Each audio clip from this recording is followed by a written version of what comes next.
el Servicio Nacional de Capacitación para la Industria de la Construcción, CENSICO, gran promotor del desarrollo sostenible en el país.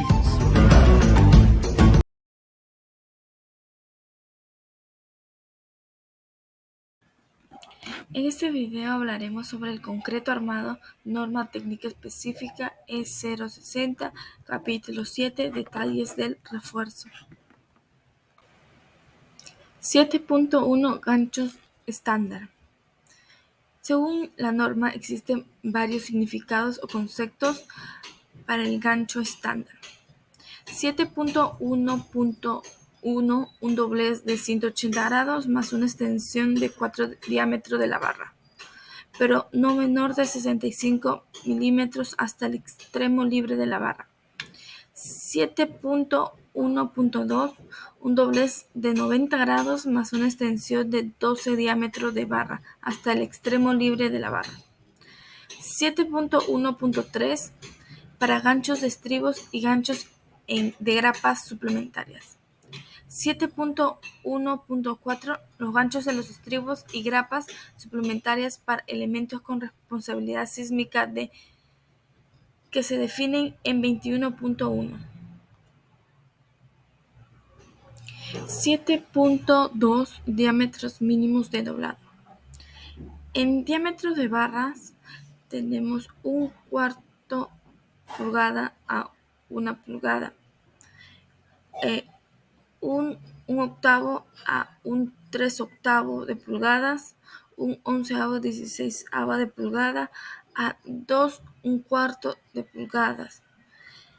En diámetros mínimos de doblado tenemos 6 decibelios, 8 decibelios y 10 decibelios.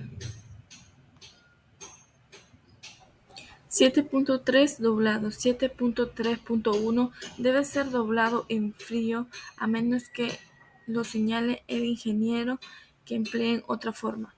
7.3.2 Ningún refuerzo debe ser doblado en la obra, a excepción de que lo señale el plano o ingeniero proyectista. 7.4 Condiciones de la superficie del refuerzo. 7.4.1 Cuando el concreto es colocado y el refuerzo debe encontrarse libre de polvo, aceite o otros recubrimientos no metálicos donde reduzca la adherencia. 7.4.2 Excepto el acero de preforzado, el refuerzo con óxido, escamas o una combinación de ambos debe combinarse aceptable. 7.4.3 El acero de preforzado se debe mantener limpio y libre de algún excesivo óxido, aceite, suciedad, escamas y picaduras, donde se debe admitir una ligera oxidación.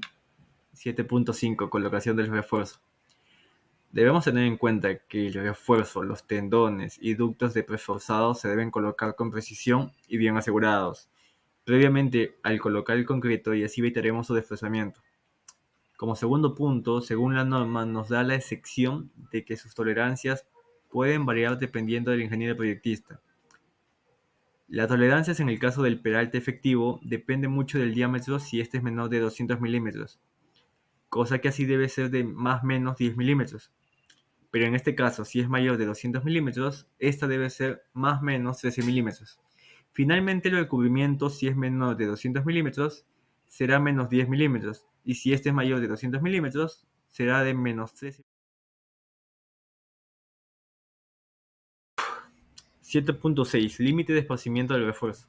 La distancia mínima entre vara a vara debe ser según su diámetro, pero menor a 25 milímetros. Y si son de igual manera de 2 a más capas, esta permanece a 25 milímetros cada uno. En elementos de contención reforzados como espirales o estribos, su distancia debe ser mayor a 1.5 diámetros de la vara. 7.6.5 Paquete de varas. Los grupos de varas dispuestas en un paquete se debe limitar a un máximo de 4 varas por cada paquete. Los paquetes de 3 o 4 varas se deben colocar en las esquinas de los estribos. Así también en el caso de vigas, el diámetro máximo agrupados de paquetes será de 1 de 3/8 de pulgada. 7.7.2 Concreto construido en sitio reforzado. Se debe aplicar un recubrimiento mínimo de concreto a menos que se requiera más o menos protección contra incendio. 7.2 Concreto construido en sitio reforzado. Se debe aplicar un recubrimiento mínimo de concreto a menos que se requiera más o menos protección contra incendio. 7.7.3 Concreto prefabricado, fabricado bajo condiciones de control de planta. 7.7.4 Paquete de varas. El recubrimiento mínimo para los paquetes de varas debe ser igual al diámetro equivalente del paquete, más no mayor de 50 milímetros, excepto para el concreto, construido contra el suelo y permanentemente expuesto a él, caso en el cual el recubrimiento mínimo debe ser de 70 milímetros. 7.7.5 Ambientes cáusticos. En ambientes cáusticos u otras condiciones severas de exposición se debe aumentar adecuadamente el espesor del recubrimiento de concreto, tomando en cuenta su densidad y porosidad o otro tipo de disposición de protección. Para elementos de concreto reforzado expuestos a medios cáusticos o a otras condiciones, estas se encuentran clasificadas como clase T. En el capítulo 18, el recubrimiento mínimo para el refuerzo reforzado se debe incrementar en un 50%. Siempre y cuando la zona precomprimida de tracción no se encuentra en tracción bajo la acción de las cargas permanentes. 7.7.6 Ampliaciones futuras. El refuerzo expuesto, los insertos y las platinas que se tienen pensado unir a ampliaciones futuras se deben proteger adecuadamente contra la causticidad. 7.8 Detalles especiales del refuerzo para columnas. Se entiende que son varas dobladas por cambio de sección.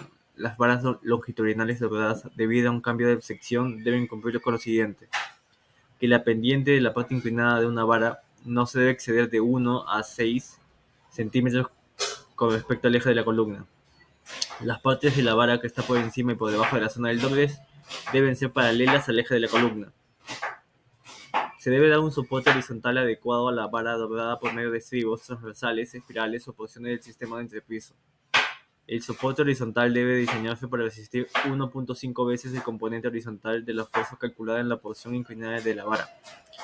Los estribos transversales o espirales, en caso de utilizarse, se deben colocar en una distancia no mayor de 150 milímetros de los puntos del doblado. 8.2 Núcleos del acero.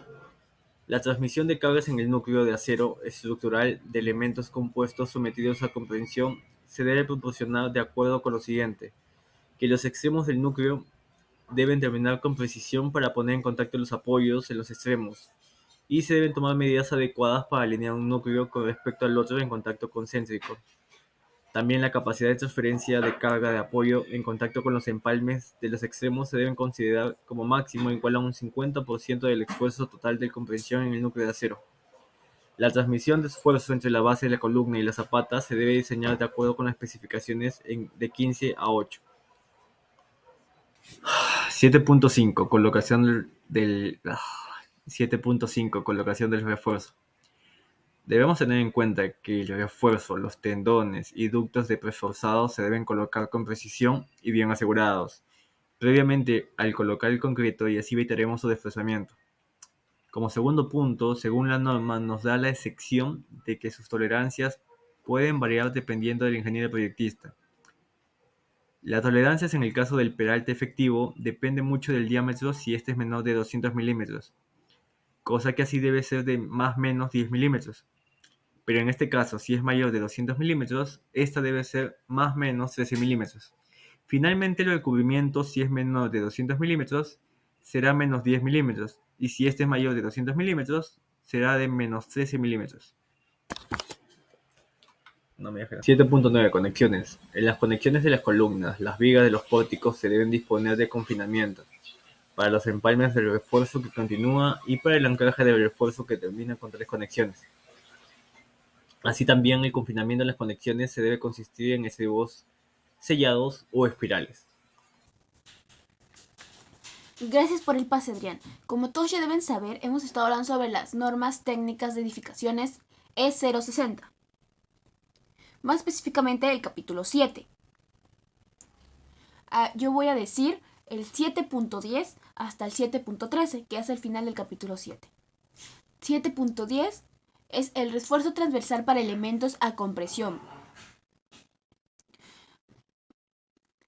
Debe cumplir con las disposiciones del 1.10 si se necesita refuerzos constantes o torsión. También se deben seguir las pautas del capítulo 11 para elementos compuestos. Bajo comprensión se aplican las reglas del 10.6, mientras que el refuerzo transversal para tendenos de refuerzo debe cumplir en el capítulo 18. Sin embargo, estos requisitos pueden emitirse si los ensayos y el análisis estructural demuestran una resistencia adecuada y viabilidad de construcción. El refuerzo en especial para elementos a compresión debe seguir las pautas del 10.9.3 y los siguientes requisitos. Del 7.10.4.1 hasta el 7.10.4.9 hablamos sobre espirales. Los espirales deben existir en barras o alambres continuos espaciados uniformemente para facilitar su manejo y colocación sin distorsiones. Las dimensiones de diseño para elementos construidos en obra. El diámetro de la barra utilizadas en espirales deben ser de al menos 5 milímetros, 8 milímetros para barras longitudinales de hasta 5 octavos y 3 octavos para barras longitudinales de más de 5 octavos, hasta 1,5 pulgada para barras longitudinales de mayor diámetro. El espacio libre entre las hélices del espinal debe estar entre el 25 milímetros y 75 milímetros. El anclaje de la espiral debe concluir con 1,5 vueltas adicionales de la barra o alambre en cada extremo de la espiral. Si es necesario empalmar el refuerzo de la espiral, se deben seguir los métodos específicos. El refuerzo en espiral debe concluir los siguientes requisitos. Los espirales deben extenderse desde la parte superior de la zapata o losa en cualquier nivel hasta la altura del refuerzo horizontal más abajo del elemento soportado.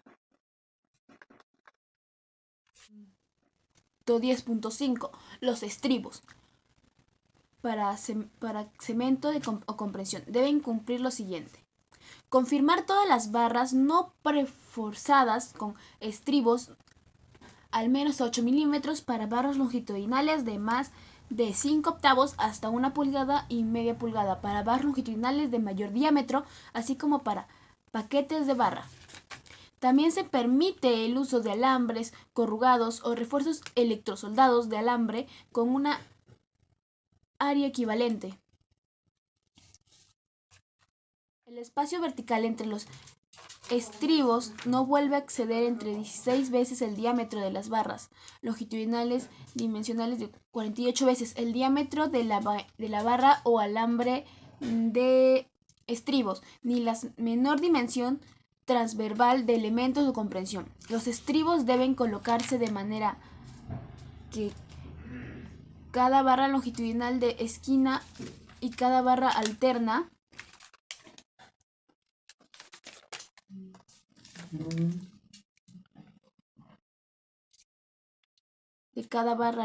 tenga un extremo. 7.11. Refuerzo transversal para elementos de flexión. Debajo del refuerzo más bajo de la viga más corta, al usar pernos de anedaje en columnas, estos deben estar rodeados de refuerzo lateral que también abarque al menos 4 barras verticales de columnas dentro del 1.25 milímetros desde la parte superior de la columna y consistir en el menor de 2 barras de 1/2 y 3 barras de 3 octavos, de 3 cuartos. En vigas se debe usar estribos y refuerzos de amarre para confinar el esfuerzo en compresión necesaria.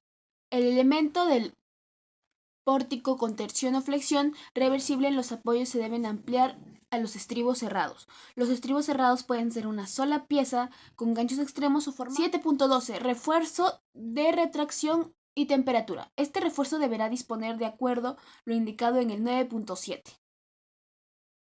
7.13. Requisitos para la integridad estructural. Esto se logra al introducir detalles adicionales en el refuerzo con el propósito de aumentar la ductilidad en la estructura, aumentando la probabilidad de que la estructura mantenga su estabilidad global. Ser diseñado de manera que los elementos estructurales estén efectivamente unidos entre sí para garantizar la integridad de la estructura. Sigue los siguientes requisitos. Viguetas de al menos una barra por la parte inferior debe ser continua o empolvada por los ganchos. Las vigas del perímetro deben tener refuerzos confinados por estribos. Gracias por habernos acompañado a mí y a mi grupo durante esta exposición. Puede que tal vez nos hayamos confundido en algunas cosas, pero muchas gracias por su atención. Por favor, dejen su comentario y su like. Y gracias. Bye.